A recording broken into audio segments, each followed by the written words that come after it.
Bonsoir à tous, ravi de vous retrouver pour une nouvelle édition. À la une ce soir. Ibrahim Traoré, nouvel homme fort du Burkina Faso. Ce capitaine de 34 ans s'engage à agir sur le plan sécuritaire et promet le retour à l'ordre constitutionnel dans les plus brefs délais. Échange de tirs, explosion, déploiement des forces spéciales. On commence par cette attaque au Mali, dans la ville de Kati, en banlieue de la capitale. Monsieur le Président, dans le présent, est-ce que vous avez été approché par Wagner ? Non. Si tel était le cas, envisageriez-vous de collaborer avec Wagner ? Ce n'est tout simplement pas le cas. Si la possibilité se présentait, quelle serait votre réaction ? Nous sommes un pays souverain, nous n'avons pas de force étrangère, nous restons comme ça ? Ou ce serait une possibilité ? Nous sommes un pays souverain, nous restons comme ça. Depuis le début de la guerre en Ukraine, l'Algérie, un des 10 premiers producteurs mondiaux de gaz, est devenu un interlocuteur très convoité par des Européens soucieux de réduire leur dépendance vis-à-vis de la Russie. Il n'y a pas eu de massacre dans cette localité. Contrairement aux allégations mensongères qui sont propagées ici et là.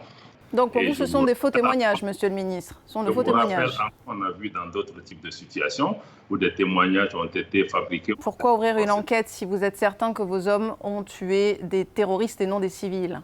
Les affrontements ont fait des centaines, si ce n'est des milliers de victimes. Dernier épisode en date, la mort de 4 soldats sénégalais. C'était en début d'année dans des accrochages avec des rebelles.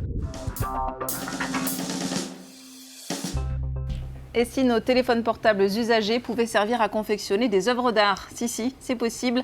Et c'est d'ailleurs ce que fait désirer Mounou Kofi, un jeune artiste ivoirien qu'Aïcha Senghor a rencontré. On termine ce journal avec un mot de sport et de Premier League. Manchester United a fait une excellente opération ce week-end. Les Red Devils se sont imposés 3-0 face à Leicester. Bonsoir Emmanuel. Bonsoir Caroline. Qui dit vendredi dit Premier League, ma journée favorite. C'est la 10e journée ce week-end. C'est la 10e journée, votre journée favorite, ou c'est la journée de vendredi ? C'est le vendredi, voilà, de manière générale. d'accord. Et je vous laisse parler football. D'accord, vous êtes très là bien. pour ça.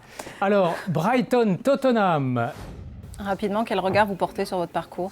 J'en porte pas. En fait, vous savez, moi, j'ai fait dans les sports que j'ai fait plus jeune, j'ai fait de l'athlé et j'étais sprinter.